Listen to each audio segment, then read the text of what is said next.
Yo, what's up guys? My name is RASS Lawrence Ndini. Right.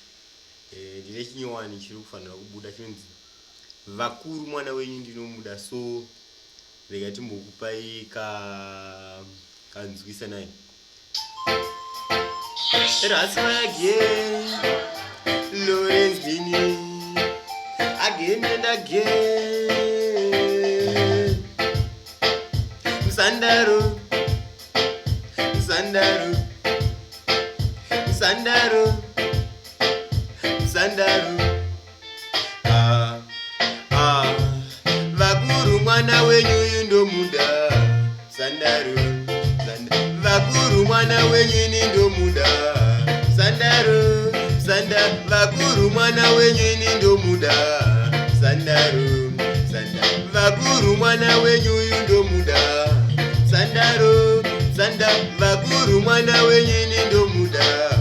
Sandaro, ari mudoka ndisina kumuona zuva, mwana wenyu ndomufunga pane yese nguva. Ndiye wangu wandakaisa pachipfuva, mwana wenyu ini ndomupindira muguva. Ndonditsara hondo yacho andoiona, nditenderi mwana wenyu ndigomutura. Ndiye chete wandoda kuti ndizurura, ndonditsara hondo yacho andoiona, mwana wenyu ndomuda. Sandaro, vakuru mwana wenyu nindomuda. Sandaro, vakuru mwana wenyu nindomuda. Sandaro, vakuru mwana wenyu yundomuda. Sandaro, ndiri munhuwo ndinotoda kamufaro, asi musandiita munhu aninharo. Anizekuzvidza chenyuwo chigaro, kuda kuti ine mundipewo kamufaro. Vana sekuru arambaka, asi ndati vakuru mwana wenyu nindomuda. Sandaro, vakuru mwana wenyu yundomuda. Sandaro, vakuru mwana wenyu nindomuda.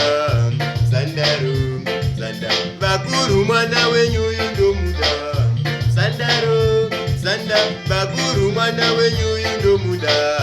Sandaro. Yo, so chachiwana changu chiripo pa YouTube. Chachiwana chinyowani changu kuzeta chabuda. But don't forget to subscribe, like, comment and share. Muri mafanza kuti ngaite sei.